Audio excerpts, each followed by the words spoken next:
jury has been excused. Attorney Smith, I'll hear from you on the record. Yes, Your Honor. At this point, the defense would make a motion for judgment of acquittal under Practice Book 42-40 and 42-41. It is the state's burden to prove its case beyond a reasonable doubt as to every element of the crimes charged. I'll focus my arguments on the crime of murder that has been charged against my client, but I would direct it to all of the charges generally. These are all specific intent crimes that have been charged by the state, meaning that the state has to prove beyond a reasonable doubt that my client had the specific intent to kill James McGrath. And I would argue that the evidence that's been put forward so far is insufficient to show that specific intent on the part of Mr. Valle. And I would also argue that to some extent the state's charges here bolster that argument, because this fight takes place in a video that we have seen that encompasses all of 18 seconds. And during that time period, my client had the same intent with regard to all of these people that were attacking him. And if it's only assault as to some of those, as far as the intent that was used, then I would argue that, number one, that's the same intent that he had as regards all of these people that were injured that evening. The evidence as far as the specific intent is muddled at best, but certainly does not rise to the level of proof beyond a reasonable doubt.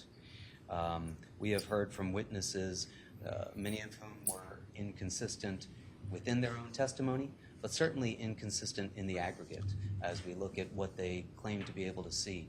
Most striking, I believe, is the inconsistency between what they can recall and versus what they are unable to recall. And I understand that that is an argument that goes perhaps towards the weight of that evidence, but I think that it goes so strongly towards the weight of that evidence that it simply cannot be deemed as rising to the level of proof beyond a reasonable doubt that my client had the specific intent necessary to prove the murder charges, nor to prove any of the assault charges that have also been levied against him. And for those reasons, I would move this court to grant a judgment of acquittal pursuant to the practice book sections I've already cited. Thank you, Attorney Smith. Does the state wish to be heard? Yes, Your Honor. The state would oppose the motion for judgment of acquittal at this time. We believe that the jury, and the evidence could allow a reasonable jury to find that the defendant brought a knife to a home that he had no right to be at, that he started a fight, and during that fight, he had the specific intent to injure the first three individuals that he stabbed, stabbing Ryan Hines 3 times in the chest, side, and lower area, stabbing Faison Teal once in his upper elbow, and stabbing Tommy Connery 4 times in his legs by going after him with the intent to injure him. He then runs back, gets back to the car, and then comes back into the fight. Heard evidence that people were leaving him alone, no one was going after him. He turns around and specifically goes after Jimmy McGrath and stabs him in the chest.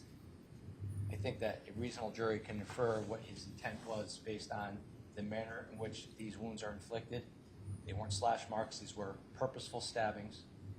They can infer his intent based on the number of injuries that were sustained by the 4 individuals who were harmed here.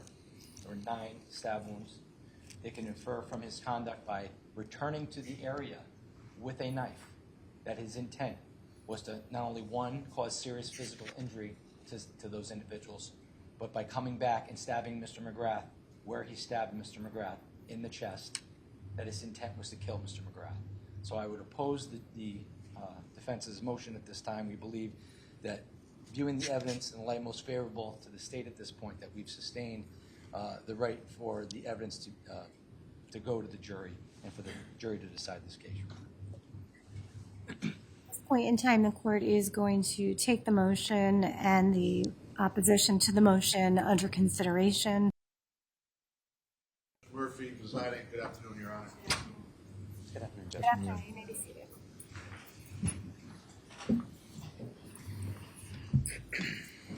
All right, so the court's prepared to render its decision on the record on the motion for judgment of acquittal in this case. The motion was sought as to all 4 counts with emphasis on murder. So I'm going to start by saying that in ruling on a motion for judgment of acquittal, the trial judge must determine whether a reasonable, rational trier of fact could find the crime proven beyond a reasonable doubt. A determination of whether the evidence could reasonably support a finding of guilty beyond a reasonable doubt does not require a court to ask itself whether it believes that the evidence at trial established guilt beyond a reasonable doubt. Instead, the relevant question is whether, after viewing the evidence in a light most favorable to the prosecution, any rational trier of fact could find the essential elements of a crime beyond a reasonable doubt. I anticipated the defendant's motion, as it is commonly made at the close of the prosecution's case in chief, wherefore I did review and had the opportunity to look at the following: pattern jury instructions, the notes that I've taken. I've reviewed the statutes that apply in this case, and after careful consideration of the evidence presented at trial and the logical and reasonable inferences that can be drawn from the facts presented and that evidence, I find that the jury reasonably could conclude that all elements of the crimes charged in the information, which include murder at count 1, assault in the first degree at count 2, assault in the first degree at count 3, and assault in the second degree at count 4, have been proved. Therefore, that's moving us now to the defendant's presentation of the evidence. So at this time, Attorney Smith, before bringing the jury back in, I'd like to inquire what is Mr. Valle's decision with regards to testifying in this matter. Yes, thank you, Your Honor. I've spoken with Mr. Valle, and it is his intention to testify here, Your Honor, and I would ask that he be canvassed as to that decision. All right, so in accordance with current case law, the Morel Vargas matter set forth in the Supreme Court, I am going to go ahead and canvass Mr. Valle regarding his decision, as it is a constitutional decision. Constitutional rights apply here.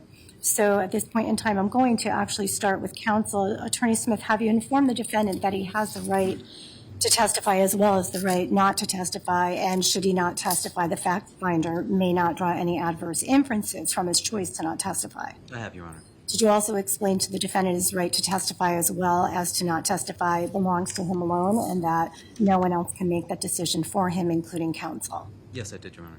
Did you also discuss the advantages and disadvantages of testifying in this particular trial? Yes, I did, Your Honor. Mr. Valle, I would ask you to please stand. I am going to ask you some questions. Thank you. So, Mr. Valle, the court's going to make an inquiry regarding your decision to testify in this case. The inquiry is not meant to have any effect on your decision, but rather to document your decision on the record. Do you understand that? Yes, Your Honor.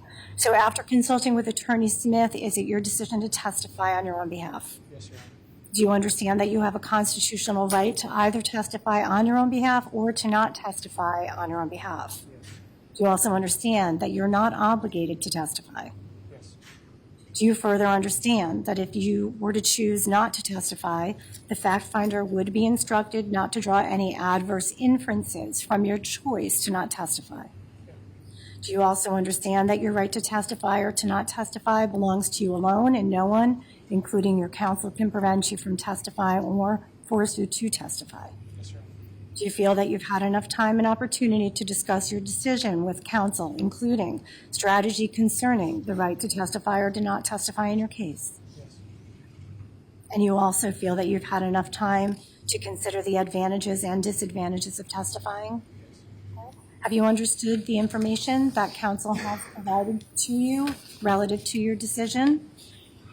Is it your personal decision to testify in this case, thereby waiving your right to not testify? Yes. You're making this decision voluntarily, Mr. Valle. No one's forcing you or threatening you concerning the decision that you've made here today? Yes. Okay. Have you understood all of my questions? Yes. Do you need any more time with counsel before moving forward? Okay. The court's going to find that the defendant has chosen to testify and has effectively waived his right to not testify knowingly, intelligently, and voluntarily. So, Mr. Valle, you may be seated. Attorney Smith, are you in a position at this time to go ahead and present the defense of this matter? Yes, Your Honor. So at this time, then, I would ask the clerk to please bring our jury in. Yes, Your Honor.